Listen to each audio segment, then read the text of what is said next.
the most secret unit in the United States military. Let's go.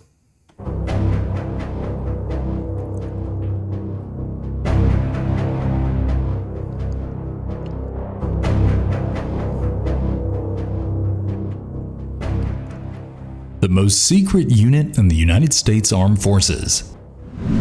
Hello and welcome to the U.S. Military News Channel, where we discuss all things military. Be sure to like, subscribe, and ring the bell notification if you want to know the latest updates. Thank you. There are some solid answers on a question about the most secret unit and some not so solid answers. In order not to drone on, sounding like a broken record, SEAL Team 6, aka Dev Gru, is not the most secretive. I wouldn't. Yeah, I mean, it goes without saying, my understanding of the United States military is there's actually quite a lot to it. It's very, very specialized in a lot of different areas, whereas the British military, for instance, we're very, very simple in terms of who we classify as our special forces. We simply have UKSF, which is a United Kingdom Special Forces group that compromises of the SAS, the SBS, Special Forces Support Group, and we have, Special Reconnaissance Regiment as well, SRR. So it's very simple, all right? And if you're not in those, you're not classed as Special Forces, although you have Tier 2 operatives such as Royal Marines and the Parachute Regiment, who are very, very special within their own right, okay? United States seems to be a little bit more in depth in terms of how they classified their specialist individuals. I didn't necessarily agree that CAG, Delta Force, etc. is the most secretive in general. This being due to the plenty of interviews we have seen and heard from former members, movies, literature, and all that good stuff. According to public thoughts, the most secret units are by far Delta Force, the Unit, and D-Boys. Nowadays, operating under the U.S. Army Combat Applications Group, CAG has the most security on it, much more than any other unit in the entirety of U.S. SOCOM. Yeah, I would probably agree with that in terms of our, without looking too in depth at the Black Ops type guys, which, they do exist in most countries, all right? It's a step above what we know in the public domain. It makes perfect sense, right? But in terms of like the SEALs and stuff, I think the Navy SEALs have reached their notoriety through films, Hollywood, and, they're quite how can I put this? They're quite happy to put out information out there about their unit now, whereas before, 15, 20, 25 years ago, that wasn't the case. They were kept very secretive, a little bit like the Royal Marines, but we promote ourselves heavily now, and there's a lot of information out there on these groups because of Hollywood specifically, so you're not really going to see too many films on the more specialized military groups out there, troops, that's for sure. Except maybe the ISA or Grey Fox.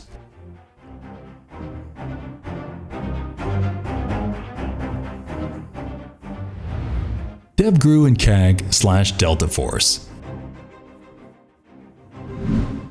Despite that there are a lot of former members talking about the unit, their training is still far more secretive than Dev Gru. For example, CAG has no official uniform. The Pentagon actually forbids it.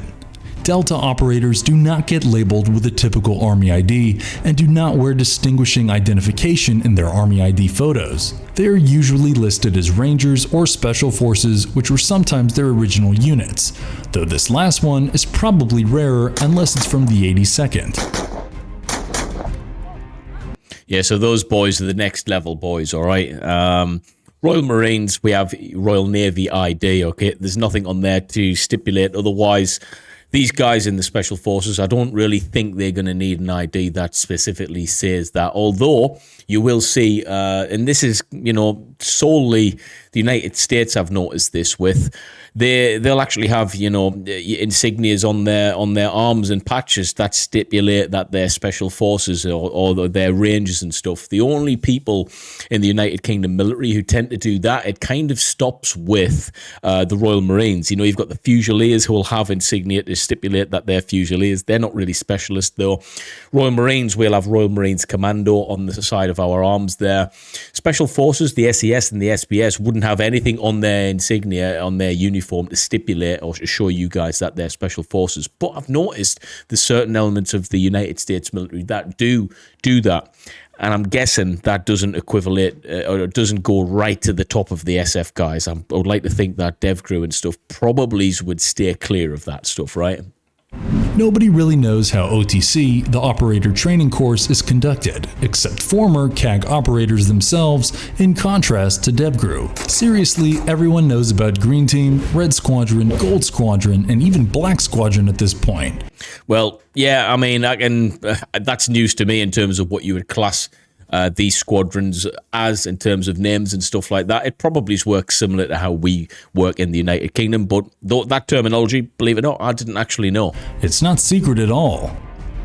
They tell people that they were telephone operators. Seriously. Colonel Beckwith had his original Delta guys feed people this line, even their families. This dude is a legend. This dude is an absolute legend. Charles Alvin Beckwith. Father of Delta Force, very, very instrumental in every way for Delta Force. I did a little bit of reading on this guy. Yeah, bit of a legend. Didn't go so great when one fed that line to Colonel Beckwith's daughter at a bar, but that's another tragic story. CIA ISA. The CIA's barely confirmed the existence of their Special Activities Division, or SAD. The CIA is already the most discreet organization in the US. Because of that, their special forces would get equipment not usually provided to regular soldiers and have access to restricted areas. SAD is also made up of retired DevGru and Delta Force operators. They are trained to conduct missions such as sabotage, personnel and material retrieval, kidnapping. Wow, only in the United States, man. That's what you got to love the US. They've actually got a group of military individuals retired from the very top to then, take them and put them under the CIA's wing and specialize in kidnapping. I mean, it's might be horrible, but it's kind of needed in certain environments, guys. Bomb damage assessment, hostage rescue, counterterrorism. Standard practice, counterterrorism across the whole military. Even elements of most non-specialist military counterparts will still do counterterrorism to a degree. Okay, for instance, Royal Marines, Paras will probably do a bit of CT counterterrorism in Special Forces support group, although it won't be at the knife edge. They'll certainly be, forming up on part of that stack with the guys who are kicking doors in and, potentially getting involved that way. But yeah, it's probably down to the specialist boys to do that full time to the nth degree.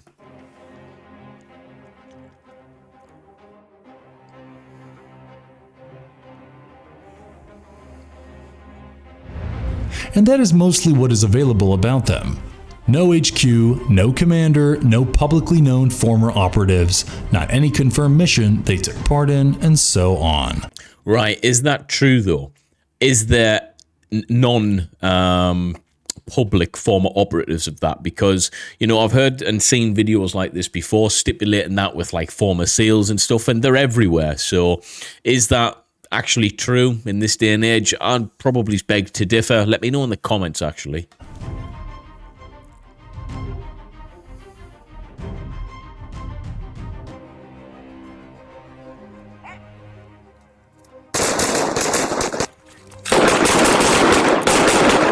Awesome. Take me back. Conclusion. Secrecy is one of the best currencies in war, so it's sometimes best for commanders to keep their best assets hidden from the enemy and the public. While the military has admitted that most of the units on this list existed at some point, a lot of their missions were classified for decades before being disclosed to the public.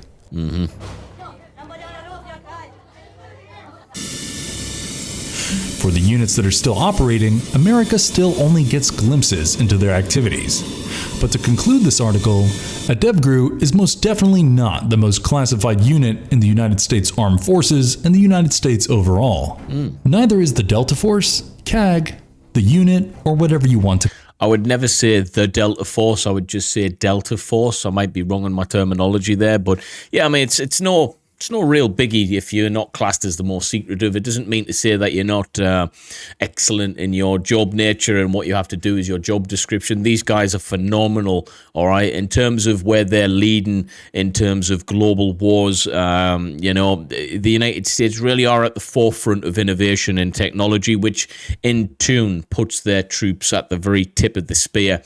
So their special forces are not to be messed with. That goes without saying. Yes, there's going to be warfare that is going to be difficult and provided difficult. That, for instance, the British military might be better at doing. But in terms of sheer number, in terms of budget, in terms of what they can get involved with because of that, United States Special Forces really are the cream of the crop, guys, and creme de la creme, so to speak. It can't really be argued. And I love the British military. I love certain elements of the French military, for instance, but it can't be argued. To call it. From my perspective, the most secret unit is the CIA's SAD, of course, from the list of the units ever mentioned. I cannot speak about units or task forces that were never disclosed to the public. SAD is relative news to me. I have heard of them, but if I'm honest with you, the more I think about it, I actually don't know anything about them at all. Apart from the name is pretty cool, and if you want to be part of a specialist unit called SAD, it makes perfect sense, right?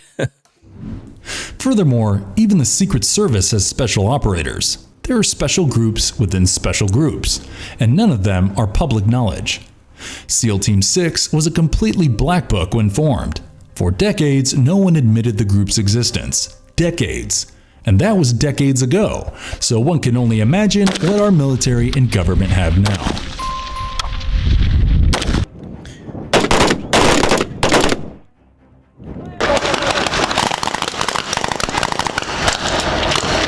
Whoa, he nearly went over.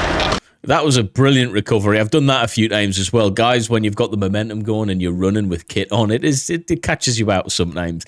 One thing I'd like to say about these different groups and stuff is it doesn't really matter. They're all playing a major part in the whole story of war, whether you like it, agree with it or not. There's loads of controversy surrounding every military across the globe. But one thing I will say is these guys are needed. And I think the more specialist and more secretive it gets, the more away from the military it actually becomes. So if you think about it, there's only a certain level you can go within the military before you kind of have to take that away from the military. I actually think the specialist guys, the true specialist guys in America, for instance, aren't actually part of the military at all officially. You know, officially, I believe they're probably taken away from that umbrella, and there's a different umbrella that exists completely entirely. These guys are off the map, so to speak. So it might seem like they're formally part of the military in a secretive way, but I actually think it's probably the opposite. They're probably not even part of that. Almost like the very specialist level of mercenaries, for instance. Does that make sense? That's who the guys are, I think, when they're doing the true Black Ops. They're just extremely specialist individuals who no one knows about, no names are disclosed, no groups are disclosed, because there's not a group to be part of. These are just guys on a piece of paper who the president looks for and goes, you know what, I'm going to use these for this mission. They're not even on the map. They're not a part of any group. It's all on them, and they'll probably get paid shitloads of money for it as well.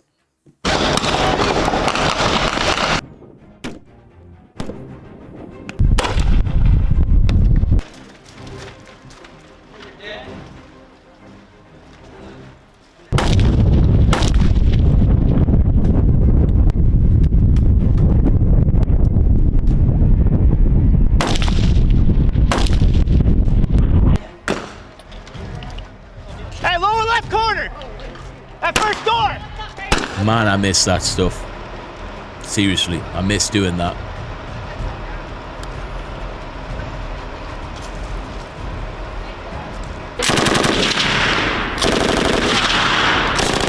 Fire support guns.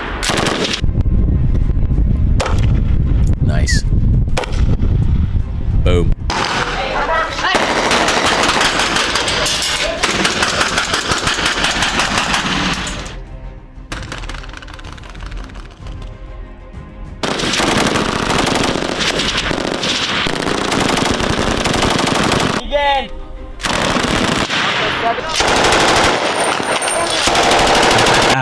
Yes, there's nothing like firing a machine gun from the shoulder. You got to be pretty strong to do that, guys. Trust me.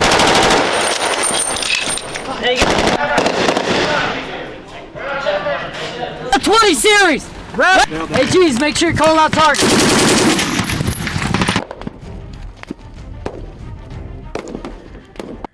Okay then, troops, so that's it. The most secret unit in the United States actually probably belongs to I think it's the SAD, the part of the CIA, potentially. Relative news to me in terms of what they're and what they're a part of. I do know a little bit about them. I didn't realize, I might look into it a little bit more, troops. But, I've taken note of what you've been saying on the channel. I do think I need to revert back to what made the channel stand out in the first place is me reacting to military content, giving a little bit of a lowdown on it based on my military experience. Lesson learned, troops, okay? It's a journey on this platform for me, so I just want to say thanks for stopping by and supporting. And yeah, I don't even know if I'm going to ask you guys to subscribe or like the video anymore. I don't know if that's even relevant now. So, hey, troops, I'll see you in the next one. Thank you.